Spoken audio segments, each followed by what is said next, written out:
Greetings. Let's talk about India's cold storage and food wastage problem, the silent crisis in play.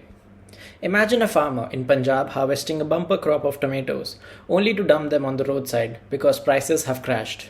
Meanwhile, in another part of India, families struggle to afford fresh vegetables as food inflation continues to rise. This isn't just a coincidence, it's a massive economic failure driven by a broken cold storage and supply chain system. India produces enough food to feed its entire population, yet 92,000 crore rupees worth of perishable food is wasted every year simply because we lack the proper infrastructure to store and transport it efficiently. While discussions around food security often focuses on agriculture production, the real crisis lies in post-harvest management. The problem is severe, but surprisingly, it remains overlooked. Why is this happening? How does it impact the economy? And what can be done to fix it? India is one of the largest agriculture producers in the world. It leads in milk production and ranks second in fruits and vegetables. Yet less than 10% of perishable produce is stored properly, resulting in large-scale spoilage. Fresh produce, dairy, and meat require cold storage to maintain quality and prevent early deterioration, but the country faces a staggering shortage. Every year, 40% of fruits and vegetables never make it to consumers, rotting away before they can be sold. Nearly 20% of milk production is lost due to improper refrigeration.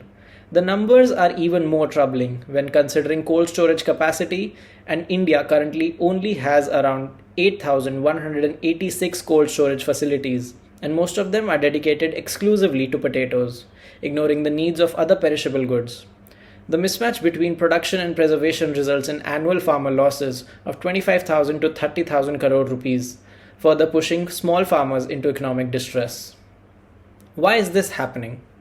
The root cause of this crisis lies in severe lack of cold storage facilities and inefficient supply chains. Even when storage facilities exist, they are often too far for farmers or too expensive for small scale producers to afford. Without proper refrigeration and temperature control, perishable goods degrade rapidly, making it difficult for farmers to transport and sell them at fair prices. Another major challenge is the high cost of setting up and running cold storage units. These facilities require uninterrupted power supply and heavy infrastructure investments, which makes them unaffordable for small farmers or cooperatives. At the same time, government policies ahead of developing cold chains have not been fully effective. Despite initiatives like the cold chain system and Operation Greens, red tape and lack of proper execution prevent widespread adoption. Private sector participation remains low, as most businesses see the industry as fragmented and difficult to scale. Additionally, the lack of refrigerated transport vehicles worsens the problem. Perishable food often travels long distances in non-refrigerated trucks, leading to spoilage before it even reaches urban market. While developed nations have integrated high-tech quality cold supply chains, India continues to rely on outdated transportation methods, exacerbating the wastage issue. What are the consequences?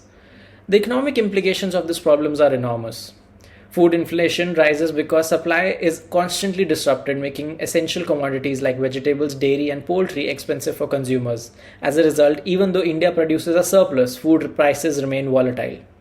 For farmers, the crisis means financial instability and increased distress. Without proper storage, they are forced to sell their produce at throwaway prices or suffer complete losses. This cycle pushes many farmers into debt and desperation.